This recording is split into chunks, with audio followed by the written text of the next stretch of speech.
सभी राजाओं को अपने गुप्तचरों से शीघ्र ही मालूम हो गया कि द्रौपदी का विवाह पांडवों के साथ हुआ है।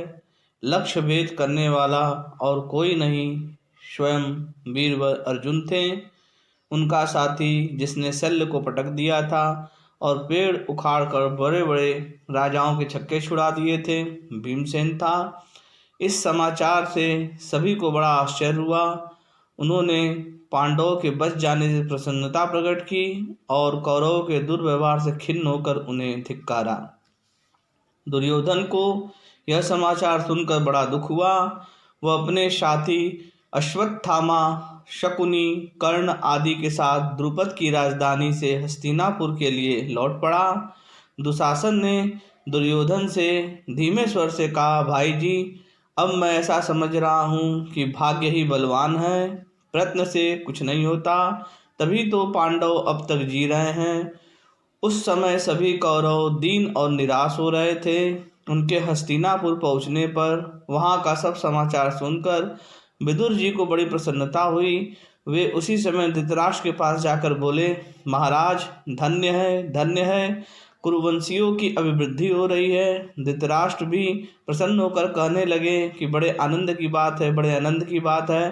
धृतराष्ट्र ने ऐसा समझ लिया था कि द्रौपदी मेरे पुत्र दुर्योधन को मिल गई है, इसीलिए उन्होंने तरह तरह के गहने भेजने की आज्ञा देते हुए कहा कि वर वधू को मेरे पास लाओ।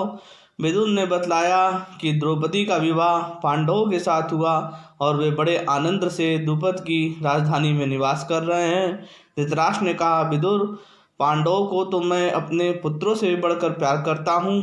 उनके जीवन से, विवाह से और द्रुपद जैसा संबंधी प्राप्त होने से मैं और भी प्रसन्न हुआ हूँ। द्रुपद के आश्रय से वे बहुत शीघ्र ही अपनी उन्नति कर लेंगे। विदुर ने कहा, मैं चाहता हूँ कि जन्म भर आपकी बुद्धि ऐसी ही बनी रहे। जब विदुर जी वहाँ से चले गए तब दुर्योधन और कर्ण ने धृतराष्ट्र के पास आकर कहा कि महाराज, विदुर के सामने हम लोग आपसे कुछ भी नहीं कर सकते। आप उनके सामने शत्रुओं की बढ़ती को अपनी बढ़ती मानकर हर्ष प्रकट कर रहे हैं। हमें तो रात दिन शत्रुओं के बल के नाश की धुन में लगे रहना चाहिए। हमें तो अभी से कोई ऐसा उपाय करना चाहिए जिससे वे आगे चलकर हमारी राज्य संपत्ति को हथिया न सके। धृतराष्ट्र बोले, बेटा, यही तो मैं भी कहता हूँ, परंतु विदुर के सामने वाणी से तो क्या, चेहरे से भी मेरा यह भाव प्रकट नहीं होना चाहिए। कहीं वो मेरे भाव को भाप न ले, इसीलिए मैं उसके सामने पांडवों के ही गुणों का बखान करता हूँ। तुम दोनों इस समय जो करना उचित समझो वो बतलाओ। दुर्योधन ने कहा, पिताजी, मेरा तो ऐसा विचार है कि कुछ विश्वासी गुप्तचर एवं चतुर ब्राह्मणों को भेजकर कुंती और माद्री के पुत्रों में मनमुटाव उत्पन्न करा दिया जाए, अथवा राजा द्रुपद उनके पुत्र और मंत्रियों को लोभ के फंदे में फंसाकर वश में कर लेना चाहिए और उनके द्वारा उनको वहां से निकलवा देना चाहिए। यह उपाय भी कर सकते हैं कि द्रौपदी उन्हें छोड़ दे। यदि किसी तरह धोखा देकर भीमसेन को मारा जा सके तब तो सारा काम ही बन जाएगा। भीमसेन के बिना अर्जुन तो हमारे कर्ण का चौथाई भी नहीं है। यदि ये उपाय आपको न जचे तो कर्ण को उनके पास भेज दीजिए। जब वे लोग कर्ण के साथ यहाँ आएंगे तो फिर पहले की तरह कोई न कोई उपाय किया जाएगा और इस बार वे न बच सकेंगे। द्रुपद का पूरा विश्वास और सहानुभूति प्राप्त करने से पहले उन्हें मार डालना चाहिए। मेरी तो यही सलाह है। कर्ण, इस संबंध में तुम्हारी क्या राय है? कर्ण ने कहा, दुर्योधन, मैं तो तुम्हारी राय पसंद नहीं करता। तुम्हारे बतलाए हुए उपायों से पांडवों का वश में होना संभव नहीं दिखता। वे आपस में इतना प्रेम करते हैं कि मन मुटाव का कोई ढंग नहीं दिखता। सबका प्रेम एक ही स्त्री में है और वह विवाह के द्वारा प्राप्त है। इससे उनकी घनिष्ठता और भी सिद्ध होती है। राजा द्रुपद भी एक श्रेष्ठ पुरुष है, वह धन का लोभी नहीं है। तुम सारा राज्य देकर भी उसे पांडवों के विपक्ष में नहीं कर सकते। जब तक श्री कृष्ण यादवों की सेना लेकर पांडवों को राज्य दिलवाने के लिए राजा द्रुपद के यहाँ नहीं पहुँचते, तभी तक तुम अपना पराक्रम प्रकट कर लो। यह बात है कि कृष्ण पांडवों के लिए अपनी अपार संपत्ति, सारे भोग और राज्य भी त्याग करने में नहीं हिचकेंगे। इसीलिए मेरी सम्मति तो यह है कि हम एक बहुत बड़ी सेना लेकर अभी चढ़ाई कर दें और द्रुपद को हराकर पांडवों को पराक्रम से ही मार डालें, क्योंकि पांडव शाम, दान और भेद नीति से वश में नहीं किए जा सकते।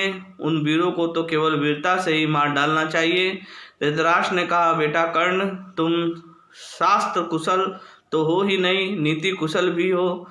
जो तुमने कहा है वह तुम्हारे अनुरूप ही है, परंतु मेरा विचार यह है कि आचार्य द्रोण, भीष्म पितामह, विदुर और तुम दोनों सब मिलकर भी इस संबंध में फिर से विचार कर लो और ऐसा उपाय निकालो जिससे परिणाम में सुख मिले।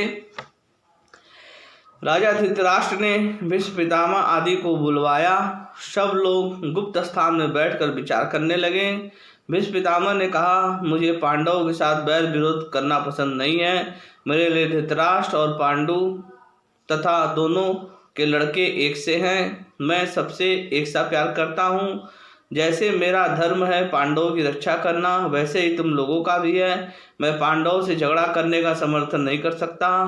तुम उनके साथ मेल मिलाप का बर्ताव करो और उनका आधा राज्य दे दो। जैसे तुम इस राज्य को अपने बाप दादों का समझते हो, वैसे ही यह राज्य उनके बाप दादों का भी तो है। दुर्योधन, यदि यह राज्य पांडवों को नहीं मिलेगा तो तुम या भरत वंश का कोई भी पुरुष अपने को उस राज्य का उत्तराधिकारी कैसे समझ सकता है? तुम जो अभी राजा बन बैठे हो, यह धर्म के विपरीत है। तुमसे भी पहले वे राज्य के अधिकारी हैं। तुम्हें हंसी खुशी उनका राज्य लौटा देना चाहिए।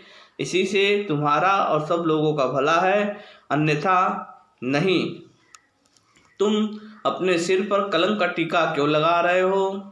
जब से मैंने सुना कि कुंती और पांचों पांडव भस्म हो गए, तब से मेरी आंखों के सामने अंधेरा छा गया था। उनके जलने का दोष जितना तुम पर लगाया गया था, उतना पुरोचन पर नहीं। अब पांडवों के जीवित रहने और मिलने से तुम्हारी अपकीर्ति मिट जा सकती है। पांडवों के जीवित रहते स्वयं इंद्र भी उन्हें उनके राज्य से वंचित नहीं कर सकते। वे बुद्धिमान और धर्मात्मा हैं, आपस में मेल जोल भी रखते हैं। उन्हें तुम अब तक जो राज्य से दूर रखने का प्रयत्न किया, यह अधर्म है। धृतराष्ट्र, मैं तुम्हें स्पष्ट रूप से अपनी सम्मति बतलाए देता हूँ। यदि तुम्हें धर्म से रत्ती भर भी प्रेम है, तो तुम मेरा प्रिय और अपना कल्याण चाहते हो, तो शीघ्र से शीघ्र पांडवों का आधा राज्य उन्हें लौटा दो। द्रोणाचार्य ने कहा, धृतराष्ट्र, मित्रों का यही धर्म है कि जब उनसे कोई सलाह पूछी जाए तो वे धर्म, अर्थ और यश की वृद्धि करने वाली सम्मति दें। मैं महात्मा भीष्म की सम्मति पसंद करता हूँ। सनातन धर्म के अनुसार मैं यही ठीक समझता हूँ कि पांडवों को आधा राज्य दे दिया जाए। आप किसी प्रियवादी पुरुष को द्रुपद की राजधानी भेजिए। वह पांडव और नववधु द्रौपदी के लिए अनेकों प्रकार के रत्न सामग्री लेकर जाए और द्रुपद से कहे कि महाराज द्रुपद, आपके पवित्र वंश में संबंध होने से समस्त कुरुवंश को, राजा धृतराष्ट्र और दुर्योधन को बड़ी प्रसन्नता हुई है। इससे वे अपने कुल और गौरव की वृद्धि मानते हैं। इसके बाद वह कुंती और पांडवों को आश्वासन दे, समझावे बुझावे। जब उन लोगों के चित्त में आपके प्रति विश्वास का उदय हो जाए और वे शांत हो जाएं, तब उनके सामने यहाँ आने का प्रस्ताव उपस्थित करें। द्रुपद की ओर से स्वीकृति मिल जाने पर दुशासन और विकर्ण सेना एवं सामंतों सहित जाकर सम्मान के साथ द्रौपदी और पांडवों को ले आवे। उन्हें उनका पैतृक राज्य दे दिया जाए। उनका आदर करने से सारी प्रजा आप पर प्रसन्न होगी, क्योंकि सब लोग ऐसा ही चाहते हैं। इस प्रकार मैं स्पष्ट रूप से महात्मा भीष्म की सम्मति का अनुमोदन करता हूँ और आपके हित की सलाह देता हूँ। इसी से आपके वंश की भलाई है। भीष्म पितामह और द्रोणाचार्य की बात सुनकर कर्ण, दुर्योधन जल भून रहे थे। उसने कहा कि महाराज, पितामह भीष्म और आचार्य द्रोण आपके द्वारा सब प्रकार से सम्मानित और सत्कृत हैं। आप प्रायः इनसे अपने हित की सलाह लेते ही रहते हैं। यदि विधाता ने आपके भाग्य में राज्य लिखा है तो सारे संसार के शत्रु हो जाने पर भी वह आपके हाथ से छीन नहीं सकता। यदि कोई अपने हृदय के भाव को छिपाकर बुरे इरादे से मंगल को मंगल बतावे तो समझदार पुरुष को उसका कहना नहीं मानना चाहिए। आप स्वयं बुद्धिमान हैं, मंत्रियों की सलाह अच्छी है या बुरी इसका निर्णय आप स्वयं कीजिए, क्योंकि आप अपना हित और अहित तो भली भांति समझते ही हैं। द्रोणाचार्य ने कहा कि अरे कर्ण, तेरी दुष्टता मैं समझ रहा हूँ, तेरा हृदय दुर्भाव से परिपूर्ण है। तू पांडवों का अनिष्ट करने के लिए हमारी सलाह को अनिष्ट कारिणी बतला रहा है। मैंने अपनी समझ से कुरुवंश की रक्षा और हित की बात कही है। यदि हमारी सलाह से कुरुवंश का अहित दिख पड़ रहा हो तो तुझे जिसमें हित दिखे वही कह। मैं कह देता हूँ कि हमारी सलाह न मानने से शीघ्र ही कौरव वंश का विनाश हो जाएगा। विदुर ने कहा, महाराज, हितैषी बंधु बांधवों का यह कर्तव्य है कि वे निसंकोच अपने हित की बात कह दें, परंतु आप किसी की बात सुनना भी तो नहीं चाहते, इसी से उनकी बातों को हृदय में स्थान नहीं देते। पितामह भीष्म और आचार्य द्रोण ने बहुत ही प्रिय और हितकर बात कही है, परंतु आपने अभी उन्हें कहाँ स्वीकार किया। मैंने खूब सोच विचार कर देख लिया है कि भीष्म और द्रोण से बढ़कर आपका कोई मित्र नहीं है। ये दोनों महापुरुष अवस्था, बुद्धि, शस्त्र ज्ञान आदि सभी बातों में सबसे बड़े चढ़े हैं। इनके हृदय में आपके और पांडु के पुत्रों के प्रति समान स्नेह भाव है। बाएं हाथ से बाण चलाने वाले अर्जुन को और तो क्या स्वयं इंद्र भी युद्ध में नहीं जीत सकता।